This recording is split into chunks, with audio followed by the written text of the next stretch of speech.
To celebrate the holidays, we're bringing you 12 days of family history research. So we're going to take this opportunity to get back to basics of family history research.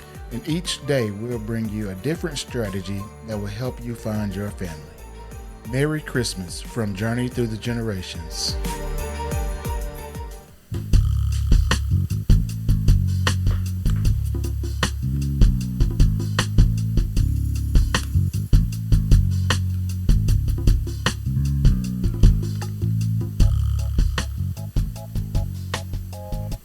Hey everybody, welcome back to Journey Through the Generations, day 9 in the 12 days of family research series. If you haven't gone and listened to days 1 through 8, I would appreciate it if you would go back and take a listen and let us know what you thought about those episodes. So today we are going to talk about social organizations and church records. So there's a lot of different organizations out there that people were a part of. Of course, churches have lots of records sometimes, depending on how your church operated. Yeah. When I think of social organizations, I always think of what were you doing outside of your job and your family? Like, what were you doing, like your hobbies and who you hung out with.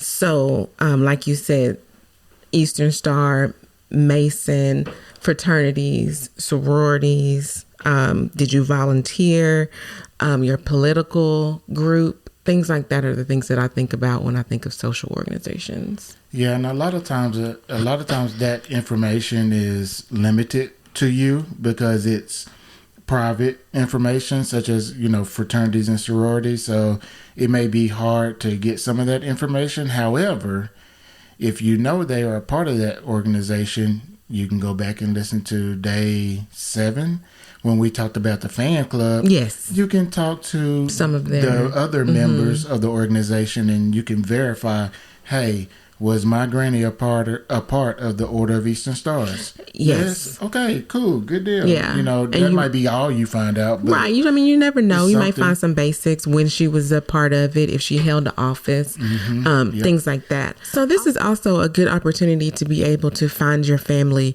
in books. People write about these kinds of things all the time. So, you may find a book about your community baking club, where they have recipes or, things about the people who had the famous sweet potato pie recipe and she won a blue ribbon 10 times or something like that.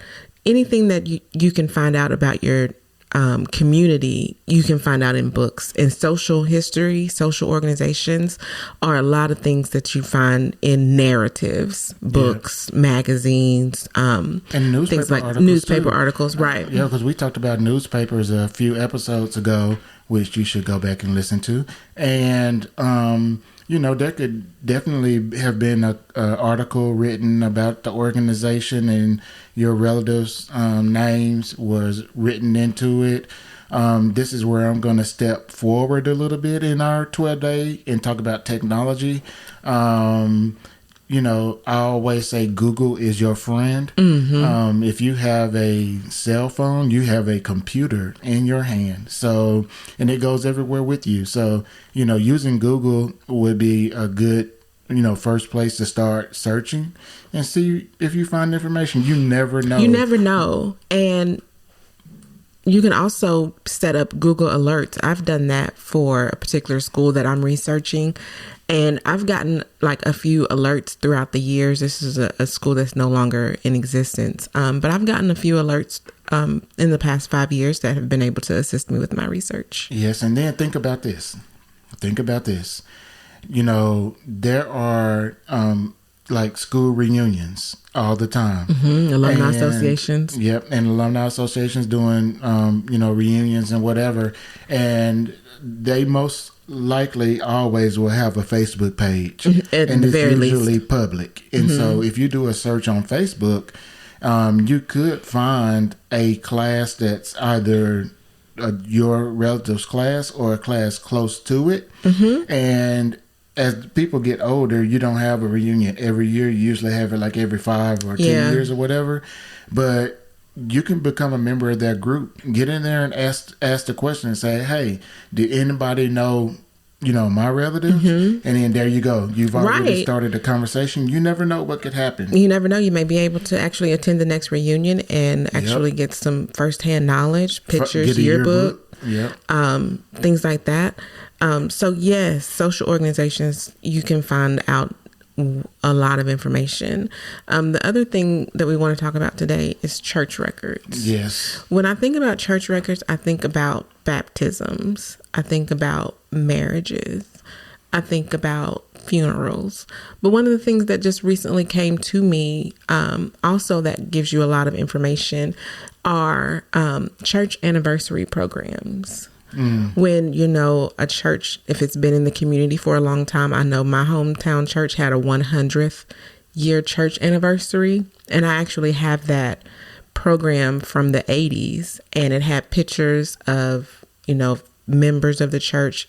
It had history of the church, but also included the community. So I was able to find out information about my granny. And I saw pictures of her and her husband together. So you just never know what you can find out with church records. Yeah, and some churches obviously are better than others at keeping records. Some churches went through fires and tornadoes and, things like that. Some religions are better than others at keeping records. So yeah, you have to go and search. You have to go and look and do the work, and to see. It may not be available, but it might be. It might be like on a state level. It might even be on a national level. Not necessarily in that community where your family lived. If that church is no longer there, then they may have sent those records, off to the state AME, whatever it's called. And then, you also need to make sure you look in your family Bible. Oh, that's a good one, family Bible. So you use that. Look on social media.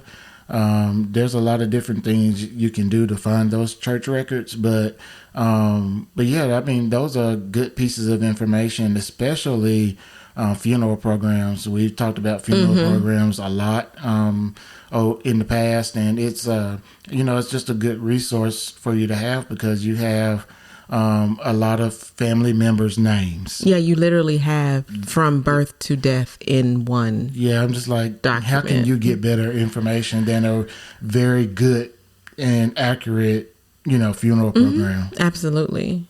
And a lot of good information. Yeah, and a lot of churches keep those for every service that they have at that church. Yeah, so you definitely gotta go and look for that information with church records, and cross your fingers and hope for the best. But and a lot of them aren't digitized right now, so you probably will have to go to the community and to the church, and maybe the church secretary can, if they don't have any, she can put you in touch with one of the oldest living church members that might have some information, maybe have some of those anniversary programs in their own personal collection. And so that might be an avenue for you to go to as well. And I would encourage you that you do a special project and go to your church and check and see what kind of records they have and what they've done with them. Are they digitized? Can you work on getting them digitized?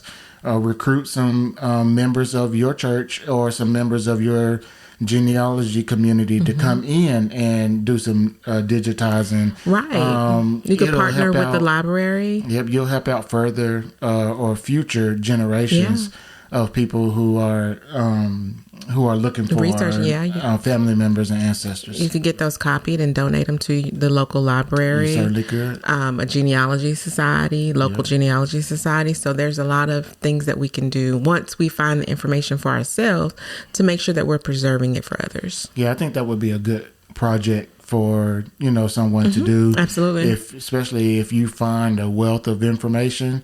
you can make that available. I mean, there are so many people, so many of us out there doing family research and trying to find information about our families, and we won't find it unless we have it somewhere digitized or a part of some sort of collection in a library or something. It does no good in these churches because we have no idea, what they have, what they don't have. And so, I kind of said that wrong. I know to say it doesn't do any good. It's good that people have it. It's just that people need access to it. Yeah, we just don't have access to it when it's in some storage unit, shelter or room or whatever. Part of family history is also preserving our stories. Yep. So. Yes, for sure. So, all right, guys, we appreciate you for listening. All of our social media information is in the description box. I will put a link of the funeral programs episode that we did, and that was all we talked about, wasn't it? Yes. Yeah, so I'll put that link to that down in the episode notes, and then also I was going to say your blog about funeral programs. And I have a Wordless Wednesday with that church anniversary program on it. Yeah, so we'll put that on Facebook, and you can go and take a look. So, all right, guys, we're gonna go. Appreciate you for listening. Go back and listen to previous episodes, and we'll be back tomorrow with day 10.